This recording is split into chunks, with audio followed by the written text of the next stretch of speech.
150 വർഷങ്ങൾക്ക് മുമ്പാ. അന്ന് ഇവിടെ മൂപ്പ് ഭരിച്ചിരുന്ന പ്രതാപശാലിയായ ഒരു കാർന്നോരുണ്ടായിരുന്നു.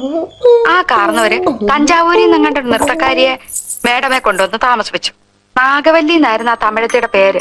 തമിഴത്തി വേറൊരാളുമായിട്ട് സ്നേഹത്തിലായിരുന്നു.